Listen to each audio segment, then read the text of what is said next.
సుమారుగా 9 ఏళ్ల సుదీర్ఘ విరామం తర్వాత మంచు మనోజ్ 'భైరవం' చిత్రంతో నేడు మన ముందుకొచ్చిన సంగతి మనందరికీ తెలిసిందే. ఈ చిత్రంలో ఆయనతో పాటు బెల్లంకొండ సాయి శ్రీనివాస్, నారా రోహిత్లు కూడా హీరోలుగా నటించారు. విడుదలకు ముందే థియేట్రికల్ ట్రైలర్తో ప్రేక్షకులను విశేషంగా ఆకట్టుకున్న ఈ చిత్రం విడుదల తర్వాత మొదటి ఆట నుండే అద్భుతమైన పాజిటివ్ టాక్ని సొంతం చేసుకుంది. ముఖ్యంగా ఈ సినిమా నిలబడిందంటే అందుకు కారణం ముగ్గురు హీరోల అద్భుతమైన నటన వల్లే అంటూ ఈ చిత్రాన్ని చూసిన ప్రతి ఒక్కరూ కామెంట్ చేస్తున్నారు. ఈ ముగ్గురు హీరోల స్క్రీన్ ప్రెజెన్స్కి కూడా మంచి మార్కులు పడ్డాయి. ఇక తమిళంలో సూపర్ హిట్గా నిలిచిన గరుడన్ అనే చిత్రానికి రీమేక్ అనే సంగతి అందరికీ తెలిసిందే. తమిళ వెర్షన్ కంటే తెలుగు వెర్షన్ చాలా పవర్ఫుల్గా తీశారని చూసిన ప్రతి ఒక్కరూ కామెంట్స్ చేస్తున్నారు.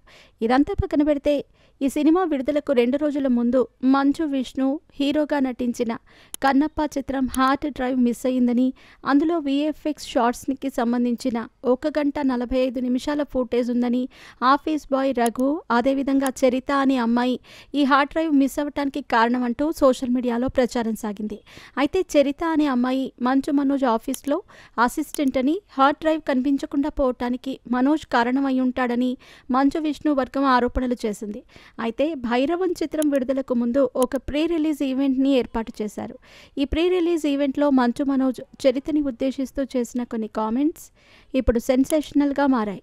ఆయన మాట్లాడుతూ, చరిత చాలా థ్యాంక్స్ అమ్మా, అన్నిట్లో నిలబడి ఒక అమ్మాయి అయినప్పటికీ కూడా ఒక మగాడు సిగ్గుపడేలాగా నువ్వు నీతి నిజాయితీ వైపు నిలబడి చూపించావు.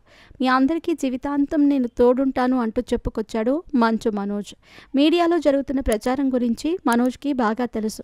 అయినప్పటికీ కూడా చరితకి ప్రత్యేకించి కృతజ్ఞతలు తెలియజేశాడు. అంటే నిజంగానే కన్నప్ప హార్డ్ డ్రైవ్ మిస్సింగ్ వెనుక మంచు మనోజ్ హస్తం ఉందా, లేకపోతే కావాలనే Manchu Vishnu hard drive miss అయ్యిందని డ్రామా చేస్తే అందుకు చరిత తన నిజాయితీని నిరూపించుకున్నందుకు మనోజ్ ఇలా ఆమెను అభినందిస్తూ మాట్లాడా అనేది తెలియాల్సి ఉంది.